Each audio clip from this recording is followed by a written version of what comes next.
This is Mr. Guthrie, and we are looking at gas laws.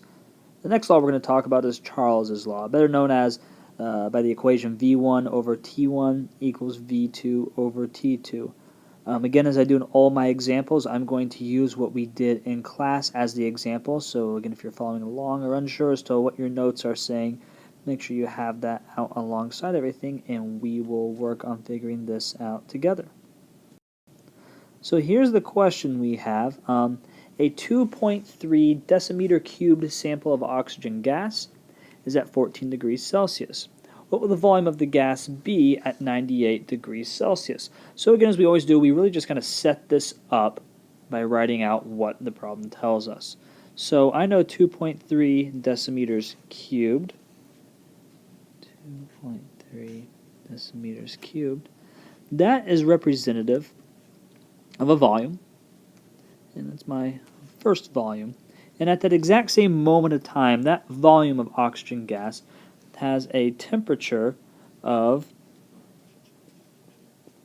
14 degrees Celsius. However, we learned today that when we are dealing with degrees Celsius and these problems, we don't use degrees Celsius. We need to convert everything into Kelvin. If you remember, Kelvin would equal your degrees Celsius plus 273. So for this temperature, I need to convert that into Kelvin. So I will take my degrees Celsius, 14, and add it to 273. And then that gives me a value of 14 plus 273, 287 Kelvin. And let's go through the other part of the problem now. What will the volume of the gas be? So our V2, we don't know what that is, be at 98 degrees Celsius. So my T2 is 98 degrees Celsius. But we need to know what that is in Kelvin. Again, always convert your temperatures to Kelvin. So if we take a look at that right here, the fact that our Kelvin equals degrees Celsius plus 273. So we'll take 98 plus 273, and we get 371 Kelvin.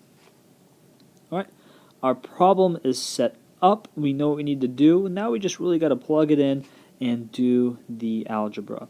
So let's go ahead and do that now.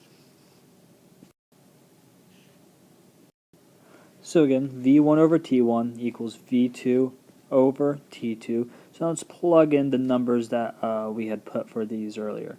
So my V1 was 2.3 decimeters cubed. And my T1 was 287 Kelvin. And that will equal my V2. We didn't know what that was. We're going to be solving for that. That will basically be treated as my X. And my T2 was 371 Kelvin. There's a lot of different ways to algebraically go ahead and try and solve this problem here. Whenever you get to this scenario, I highly recommend we go ahead and cross multiply. In teaching this, there's all sorts of different things, but it tends to minimize the number of mistakes. Algebraically, if you can get to the right answer using your own way, go for it. I will always show you how we do this via cross multiplication. So if we're going to cross multiply, we need to take 371 times 2.3. And again, our cross multiplication part will be right there that we're multiplying. And so 371 times 2.3 equals 853.3. And we've got to always be aware of our units. And so that's decimeters cubed.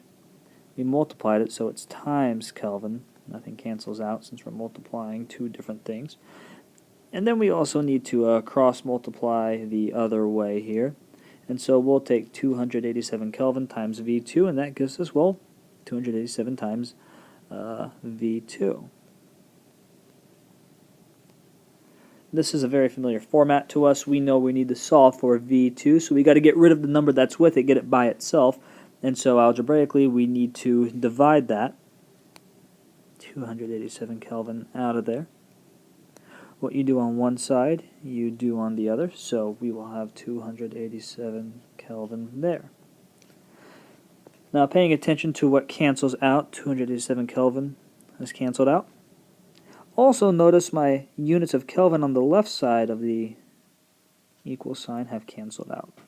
So to figure out my final answer, what is my V2, I take 853.3 and divide it by 287, and I get 2.97, and the only unit that's left over is my dm cubed, or decimeters cubed, and that's it.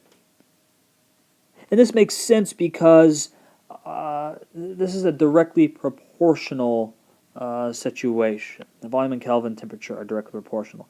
So in this problem, we went from 2.3 decimeters cubed to 2.97 decimeters cubed. It got bigger, as did our temperature. Went from 14 degrees Celsius to 98 degrees Celsius. So we would expect them all to get bigger together. And that is what we are seeing there. As always, if you have any questions, please feel free to email me, comment here on this video, and I will get back to you as soon as I can to help you out.